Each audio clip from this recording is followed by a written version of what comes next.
Welcome one and all to another episode of the Cinegeeks podcast, where movies, TV, and all things geek collide. I'm Roy, still joined by my lovely co-host Angela. Hello, hello, hello. Hey Angela, and in case you're wondering, this is part 2 of our special series talking about the feature-length films showing in the 2025 Pure Gold Cinepanalo Film Festival. And as such, we will be talking about the following films. First is Salum, or Salum. Alam mong ano doon tama? It means delve. Delve, or parang dive. Dive, yeah. Yes. By T.M. Malones, starring Alan Dizon and Christine Mary Di Maisip. And Co-Love by Jill Singson Urdaneta, starring KD Estrada, Alexa Ilacad, Jameson Blake, and Kira Balingel. But, of course, before we continue, we'd like to remind everyone who hasn't done so to follow our pod wherever you listen to podcasts like Spotify, Apple Podcasts, and on YouTube. Don't forget to follow us on Instagram, TikTok, Facebook, Threads, Letterboxd X, formerly known as Twitter, and Blue Sky, so you can join in on the fun and visit our website, cinegeekspod.com, for the latest in movie and TV news and reviews. You can send your questions, suggestions, and feedback to our email address, cinegeekspod@gmail.com. And by the way, please do join our Facebook group called the Cinegeeks PHHQ. There you can interact with us and, of course, with your fellow Cinegeeks.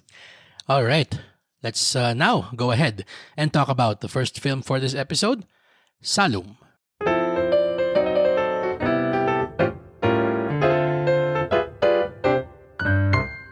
Father and daughter tandem, both exceptional scallop divers, sell a clam allegedly containing a pearl worth millions. Blinded by his insatiable desire to find another gem of the same worth, the father makes thoughtless decisions, compromising the only thing worth holding his breath for, his daughter. Yun. Mm-hmm. So, medyo malaman yung logline. Yeah. Itong scene na to. Wag natin patagalin pa. Ange, what did you think of Salum or Salum?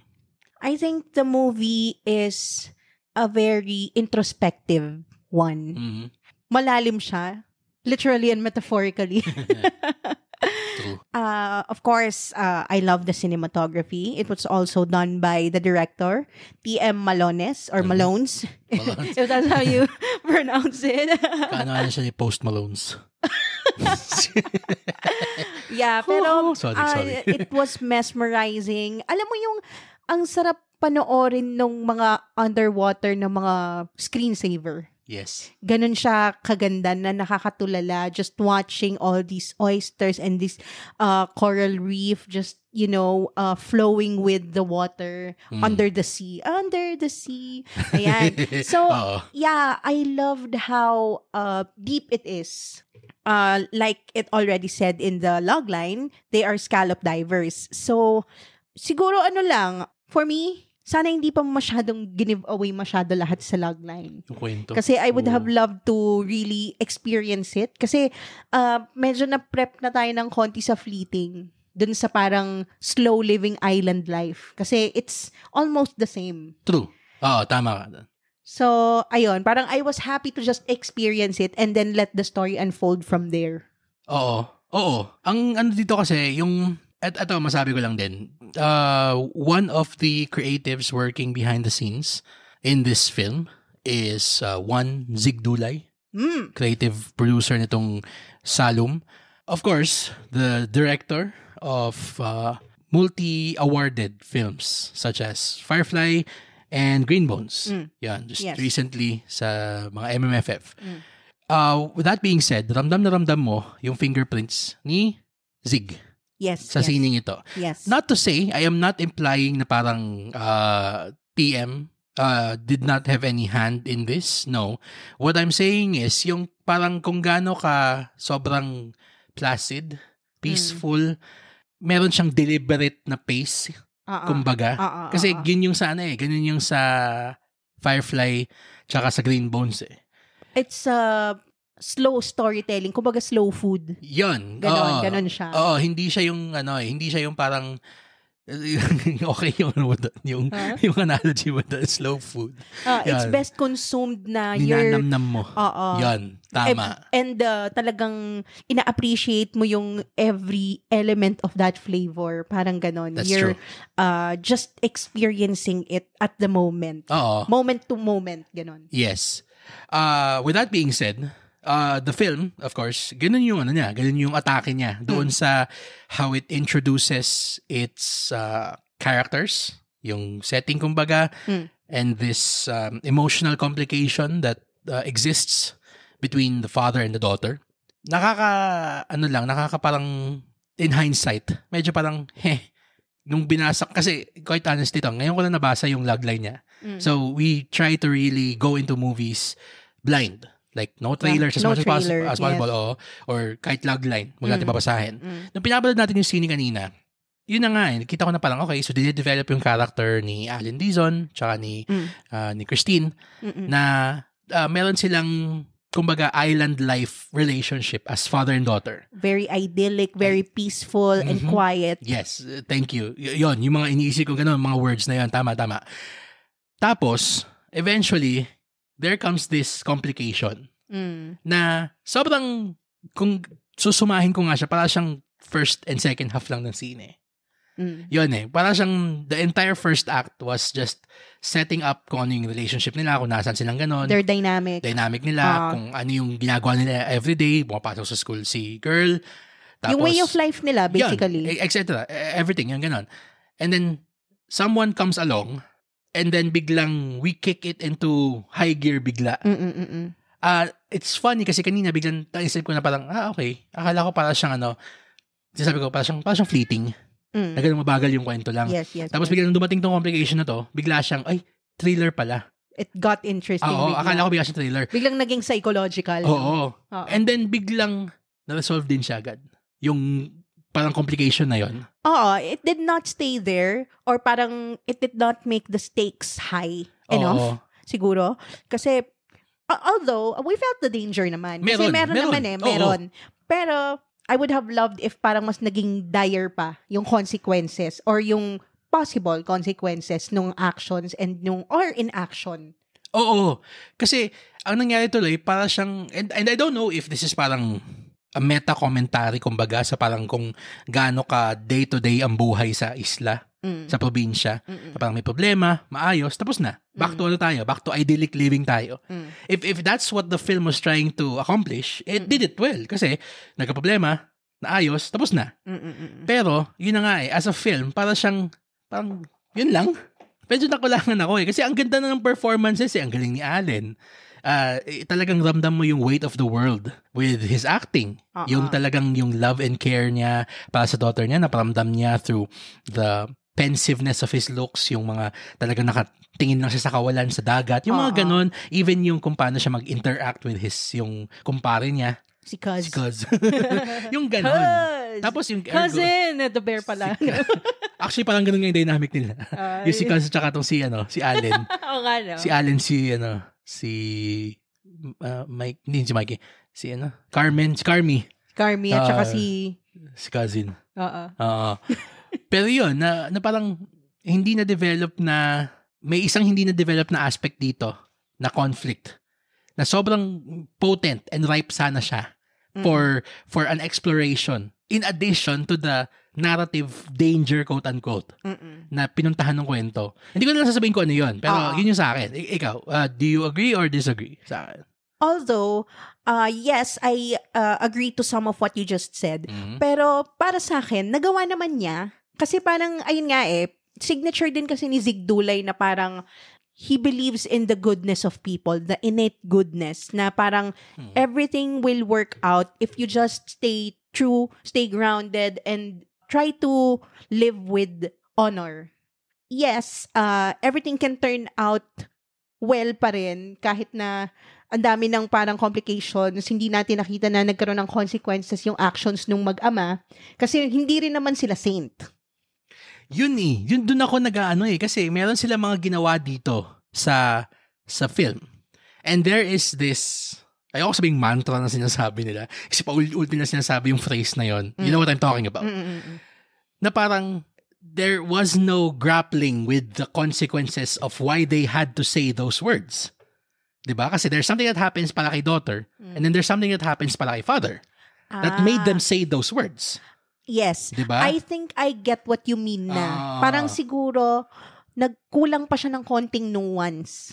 Yes. It was too simple and it resolved itself too quickly. Oo. Kahit na mabigat dapat yung accusation na nakuha nila and yung act na ginawa nila, mabigat dapat siya kasi it's something that is parang attack on their personhood nila kumbaga. Oo. And they live by their principle kumbaga. Yes, true. So, yes, I do agree. Ang hirap i-explain without spoiling it. Yes, again, ang aming policy dito is no spoilers. So, we're sticking to that. Pero yeah, I think naman na parang it's deliberate. They intended it to be that because knowing Zig Dulay and his past work na parang it really is just, a feel-good tale about goodness in people. Kahit na may mga pagkakamali sila, they're trying. Yeah, I guess. I mean, Yon. Given the success of Firefly and Green Bones, again, ito I'm sorry na I have to fixate doon sa presence ni Zig dito sa movie na to. Kasi para siyang para siyang kapag sinabi natin na yung mga dating movies na kasama si Shia LaBeouf, yung Disturbia, yung Eagle Eye, may director siyang unknown at that time, pero executive produced by Steven Spielberg. So, you know that it has the Spielberg seal of approval. And the Spielberg thumbprint or fingerprint. Exactly. So parang pag binigyan na ng seal of approval niya yun, ibig sabihin, meron mga Spielberg-isms na lulusot doon sa sine. Yun. Yung the Spielberg formula. Oo, yun. So seeing Zig as a prominent part of the creative team in this film makes me think na parang, okay, so it's like Green Bones or Firefly all over again. And I am not discounting the success that it has both critically and with audiences. We appreciated naman those films. I mean, mas ikaw yung parang you appreciate it more than me. Sheer earnestness. Parang that's the Zig Dulay signature It's earnestness. Yon. Ang lang kasi dito parang given the situation, the surroundings, and the conflict that they have in them and externally with each other sa lahat ng bagay, these people, as written, they can't afford to be straight, yung story nila can't afford to be told very straightforwardly. Or parang one-dimensional. Or one-dimensionally, yes. Thank you. Yon, hinahanap ko yun. Tama. Yun lang yung source ng frustration ko Kasi you have capable people acting on screen. Give them dramatic meat. Give them layers. Give them more facets. Because, andyan na Nandun na yung, foundation. Oo. Yun. And talaga. Yun nga, I love that after we watched the movie, parang, without spoiling I hope this is not a spoiler, pero meron siyang vibe na may pagka-Moby Dick. So, I hope they just explored that more. Actually, sinabi naman siya sa logline So, parang, yun diba yun? Tama. Binulungan pangakatanan parang, naging Moby Dick bigla. Okay to Parang it got interesting there. Tapos parang, and then it resolved itself agad. Oo. Na meron, kasi ito pa, yung may isang character pa dito. Side character lang naman siya. Na for the whole, like let's say 70% of the film, sobrang niyang antagonistic. And then at the very end, bigla siyang, Kasi nga goodness, di ba? Yung goodness in people. Hindi. Joke lang. Oh my God. Ay, nako. Pero, by no means is this a bad film. I'm just looking for nuance. Yes. Yon. I'm just looking for depth. I just realized that. So, it goes deep but not deep enough. Yes. Sige. Ano pang mga banat mo? Sige. Ano ba entry mo? Oh my God. Hindi naman siya fishy. Kung sino ito? Scallopy. Tama na ito. Ayun. Parang I'm still looking for that pearl inside the oyster. So deliberate pala. Oh my God. Natin ito. So, yun naman sa atin Yun nga, sana lang may nuance pa. I mean, I appreciated it as it is. Siguro yun na lang. Parang, I just decide not to look for something that's not there. Well, parang I wanna take it as it is. Well. And as it is, it's a nice tale of a father and daughter connecting and finding ways na to resolve their differences and meron ding konting coming of age. What it really means to have that treasure, parang ganon. Ano ko lang, masabi ko lang to. Then we give our rating na. To be clear, okay, yung expectations na nagkakaroon ako for this film, and any film that me personally I see, is only because of what the film starts to offer me. Kumbaga, na parang, I understand it. May ganun din naman mga sine na talagang, don't expect too much. I mean, case in point yung Looney Tunes na sine. It's a Looney Tunes film, don't expect depth. Okay? Pero kasi dito, ang sa akin, ang daming narrative elements that were ripe for parang a deeper look. Therefore, enhancing the subtext, the nuance of the film as a whole. Yun lang yung hinahanap ko. Kasi parang, kumbaga, sorry, masabi ko lang sa Journeyman na linya palagi. May potential siya eh. Sayang yung potential niya. Andun na eh. I mean, yes, it does promise depth. It was the title. True. So, yes, I think they went deep, but for us, not deep enough. Pero, yeah. But still worthy of your time. Again, this is by no means a bad movie. Pero yun we liked it, huh? Yeah, I did. We liked it. Yeah. And as such, we're gonna give it a rating of B+. Yes. Yes, for Salum or Salum. Ayun. All right. So let's now go over to the last film for this Here we go. episode. Co-Love.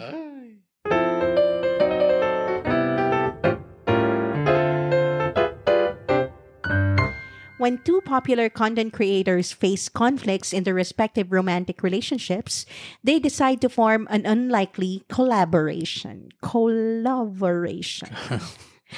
Medyo late mo na siya na-figure out. Akala ko naman, nung sinabing co-love na parang, parang, ano mo yung mga corny na mga... Hindi ko naman kasi alam na tungkol sa social media tong scene na to. I mean, the poster. Ano ibig sabihin ng collab?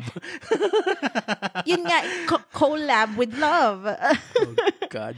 Cheesy. Okay. Ay, nako. Pero ayun nga, yes. Content creators, romantic relationships, collaboration, oh God, co-love. Oh God. Roy, eto na. What did you think of co-love? Did you love it?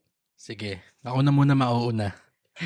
Kasi alam kong marami kang gustong sabihin. Okay. Tungkol sa sining to. If you've been following the channel since our early days. Or the pod, yes. You know na meron kaming isang movie na ni-review during the Cinemalaya Film Festival, the 2023 edition. Yung unang Cinemalaya natin. Ni-review namin yung As If It's True. By John Rogers, starring Ashley Ortega and Khalil Ramos. Yes.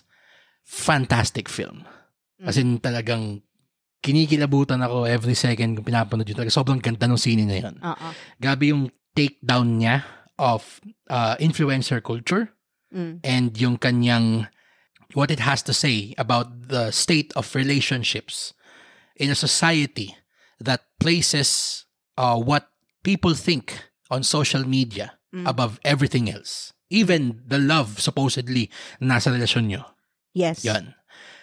Ngayon, again, hindi ko alam yung premise nito. So, when I went into the film, parang, okay, yun pala yun. The comparisons were inevitable. Okay?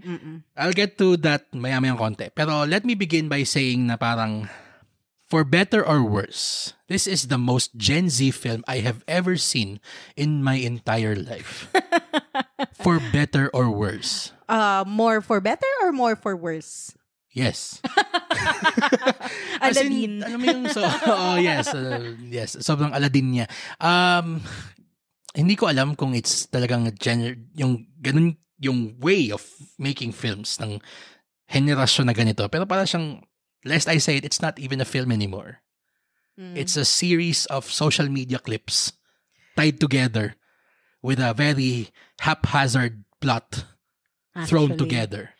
Yeah. And this is me not saying it na para siyang tawag dito, as pejorative, okay? Hindi to derogatory. The film itself is a series of clips. As in talagang it's there. There are inserts on screen na parang may live stream, may YouTube, may ganyan. It feels disjointed nga dahil dun Kasi hindi ko na makikita yung flow ng narrative because parang, okay, now we're on live stream, okay? And then, we go to an ad? Tapos bigla mawawala yung illusion na naka-live stream siya. So, totoo na ba to? Tapos maya-mayang konti, yung same scene na yon biglang merong different perspective na naka-live stream ulit. So, parang, what's happening as a film? Ito yung sinasabi, ito siguro yung sinasabi niya, no? Ni Patrick Williams. Nung yung isang video niya na sinasabi niya kinakatakot niya na he dreads the day when films are finally relegated to content. Yes. Actually, that's the most perfect way to describe this. It feels like long-form content. Parang there is no real parang narrative through line. Okay, we are introduced to these two couples and una, medyo masusundan mo pa. Medyo yung first part, yung act 1, makikita mo pa na, okay, may naging event na nangyari and then that led to something happening. Yes. So, up to that point, medyo meron pa siyang, propulsion. Yes. Tumatakbo pa yung kwento. And then, after that, when it just became parang series of YouTube videos, I guess, na pinagtagpi-tagpi and then they contextualized it after the fact. So parang, I don't know what to say. It just cheapened the entire premise. Kasi ando na sana eh. I mean, a lot can be said about social media culture, about influencer culture, and, yung mga content creators. I mean, they touched upon burnout. They touched upon conceptualizations. Lalo na kapag team ka of content creators, in their case, couple. Parang ako, nakarelate ako kaagad kasi we're content creators and we're a couple. Yes. So parang, wow, okay, now it is an opportunity. This is the perfect time to address real issues that, happens to real people. Yes. And, alam mo yon, parang napakababaw. I guess I felt na parang sinadyang babawan. Yun yung pagkatapos natin mapanood to, sobrang disappointed ko dun sa scene. Kasi it knew exactly what it wanted to say, pero it just played dumb about it. Oo kasi alam mo yung umpisa pa lang makikita mo na meron na siyang statement about fakery, about vanity, about competition, 'di ba? Between content creators. That's very real, 'di ba? Pero alam mo yung parang nandiyan na yung obvious message but the movie just keeps skirting around it and making it parang na vibe check lang palagi. Ganon. Alam niya kung ano yung gusto sabihin niya pero it's not brave enough. Actually, it's not brave at all to make a stand about what it wants to say.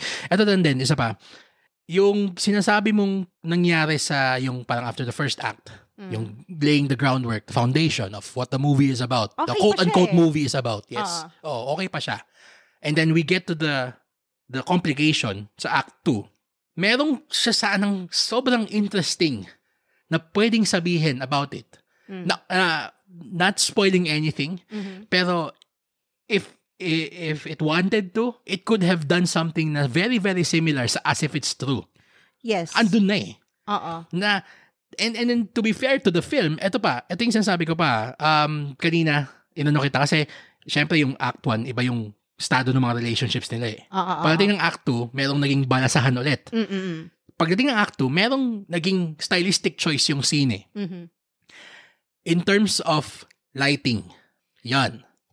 Meron kasing something that is called, okay, may concept ang mga Gen Z ngayon, ang tawag is bisexual lighting, which is mixing pink, purple, and blue lighting to represent bisexual characters. Dung Act 2, the film just leans into that so hard. Dahil may split screen pa. May split screens pa. Ang dami niyang ang dami niyang gustong gawing stylistic choices in terms of this, yung circling around bisexual lighting.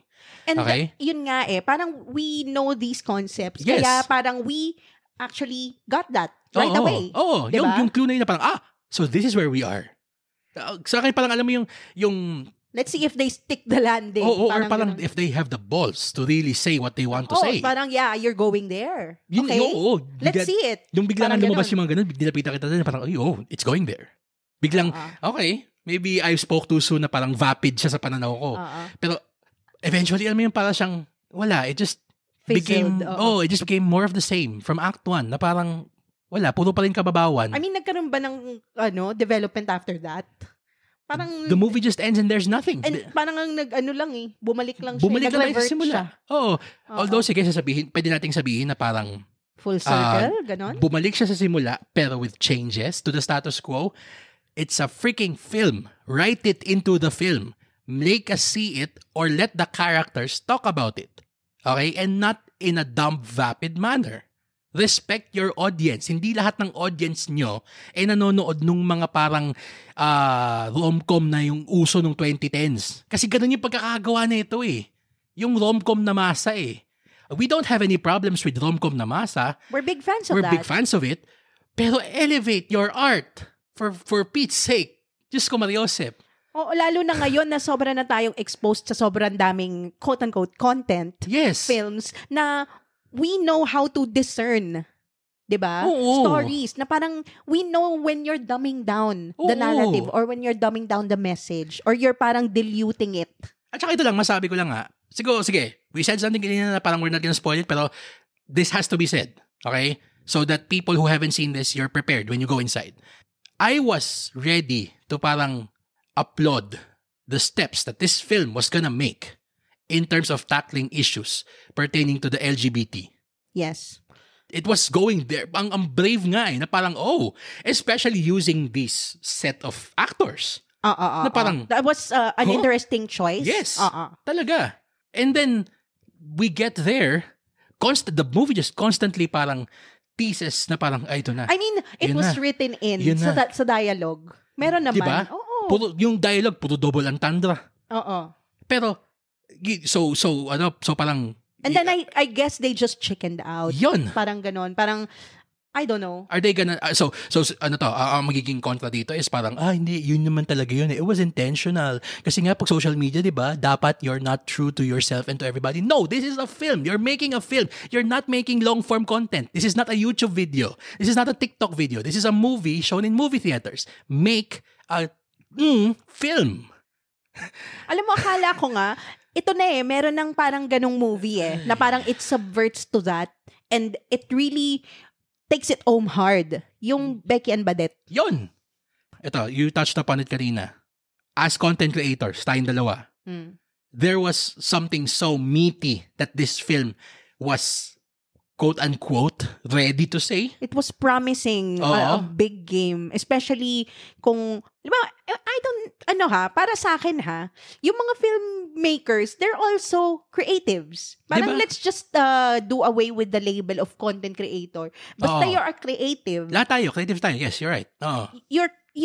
You encounter these problems. Burnout, yung conceptualization, yung having to struggle, compromise.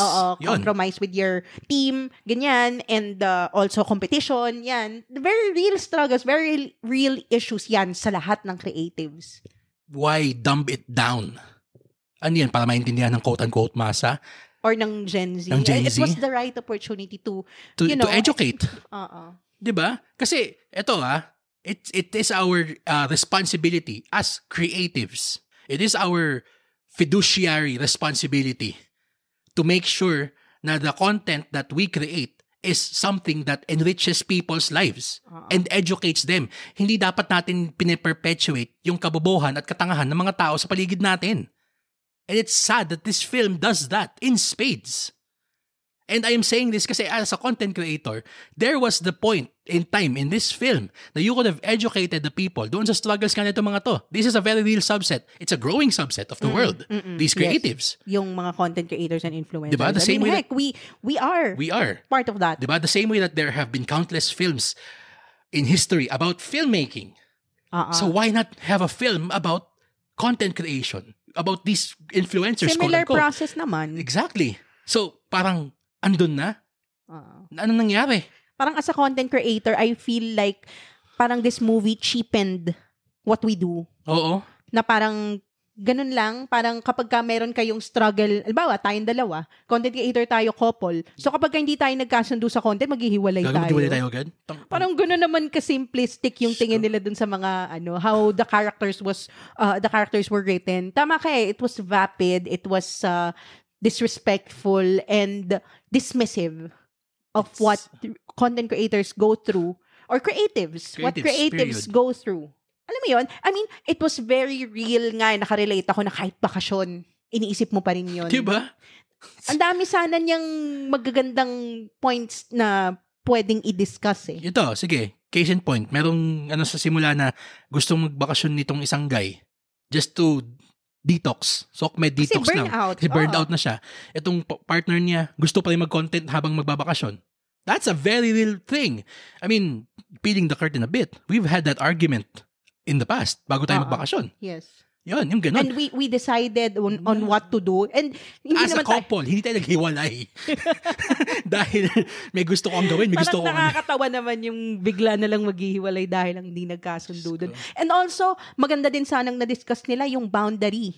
Yung boundaries na dapat iset ng mga content creators and influencers, kung ano yung pinapakita nila, how real do you want real to be? Yon. Kasi yun yung natackle very effectively ng As If It's True. Oh my God, I love that film. Talaga, sobrang, yung climactic set piece. I'm gonna call that a set piece. Yung conversation nila na yun. Yung set piece na yun was fantastic talaga. Yung away nilang dalawa. Even then, sige, yung spoilers for a 2-year-old film. Yung set piece nila doon, nagsagutan sila kasi itong si Khalil, ayaw na niyang ginagamit siyang puppet ni Ashley. Gusto niya maging totoo yung relationship nila. Ito namang si Ashley, ang sinusopla niya kay Khalil, yung realities nung pagiging sila in social media. Na parang, the things that you have right now, this is because we're a fake couple. Yung ganon. Na parang siyang, ang ganda kasi napaka-adult, napaka-mature nung usapan na yon. Sobrang niyang in-elevate yung concept. That's what we're looking for. Yes. Elevate the conversation. Don't intentionally keep it dumbed down. Diba? At saka sabihin mo na, ay, kasi yan naman yung ng masa yan naman yung alam ng Gen Z You'd be surprised na ang masa ang nagko-consume ng Netflix ngayon.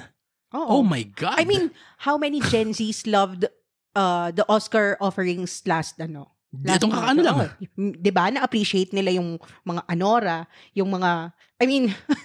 yeah, I mean, I don't like the film, pero I love it that these younger generation kids are, consuming films like that. Ang dami nating kasabay nung nanood tayo ng Flow. And that was basically a silent film. Exactly. Diba?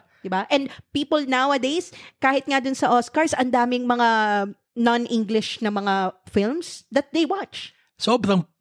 Do you know how hard it was to get a ticket sa Japan Film Festival? Dahil sa sobrang daming nanonood, sobrang diba? Daming nanonood na 80% bata. Diba? You'd be surprised how smart they are. So please. Don't dumb the conversation. Creatives. Don't dumb it down. Alam ko na part of this festival is for profit, and I'm not blind to that fact. Pero you can make profit while still putting out art. Okay? Push Cartels, Piaya Moon, Fleeting, Journeyman, Salum. Hell, I'll even say Tigkiwili, yung mga ganon. These are great films. And they're not dumbing it down just so they can earn money. Kahit yung mga Sinimalaya, di ba? Sinimalaya, yes. Alipato at Muog. Tumandok. Oh my God. Gabi puno. The Hearing. Yung mga ganon. Balota. Kahit yung Balota nga Diyos ko, sobrang, for what it was, that was elevated na. I mean, yung MMFF, di ba? Yun. Di ba? Why do we still get films like this? Why? Ay, Diyos ko, Lord. Ay. Okay ka lang? Okay na. Okay lang. Ay, medyo na lang ako na hindi lang nagkasundo sa content, naghiwalay. Hello! Ay, this was so therapeutic. Alam mo, parang parang meron alam mo yung feeling ko parang yung Shutter, may nakaupo sa balikat ko habang nagdadrive tayo pa uwi. Yun lang pala yun. Inis ko lang pala sa collab. Diyos ko, Mariosep. So, are you ready for a collab?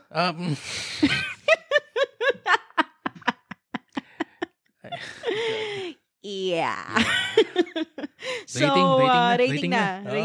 Yeah. C for collab. Ayan. Ay, So, nako. I think Ayan. that's it. We've said our piece. Papaikot-ikot tayo dito. Uh-uh. Ay, nako, that's it for part 2 of our series talking about the feature-length films in the 2025 Pure Gold Cinepanalo Film Festival. If you've seen either of both of the films we talked about today, please let us know what you thought about them. Kung galit kayo sa amin dahil hindi namin nagustuhan yung collab, sige lang, mag-comment lang kayo. Wala problema. Kung agree kayo, sabihin nyo din. Yung Salem, kung nagustuhan nyo or hindi, yun, baka nakalimutan natin bigla. Let us know what you also thought about that film. We love to hear from you. Comment it on our social media accounts or down below on our Spotify and YouTube episode pages. And of course, please don't forget to set your players to automatically download our new episodes so you don't miss out on our fun Sinigi conversations. Fun naman siya, di ba? Fun, Fun for us. and therapeutic Sinigi conversations. This is a support group. Yes. And of course, while you're at it, give us a 5-star rating. Baka naman on Spotify and Apple Podcast if you had fun or learned something new. Or thumbs up sa YouTube. Yeah. Or, sige, sabihin natin, this is a free country. Kung nagalit kayo sa amin, sige, 1-star kayo sa Spotify or at least, or thumbs down kayo sa YouTube, lang problema. Okay? Free country. And siguro naman ito, obvious naman ito, next na pinag-usapan natin, the studio and distributor and the film festival organizers weren't given any creative control or editorial approval of this episode. They are hearing our review for the first time, same as you are. That's right. And for my co-host Troy, this has been Angela. Thank you for listening to the Cine Geeks podcast, where movies, TV, and all things geek collide.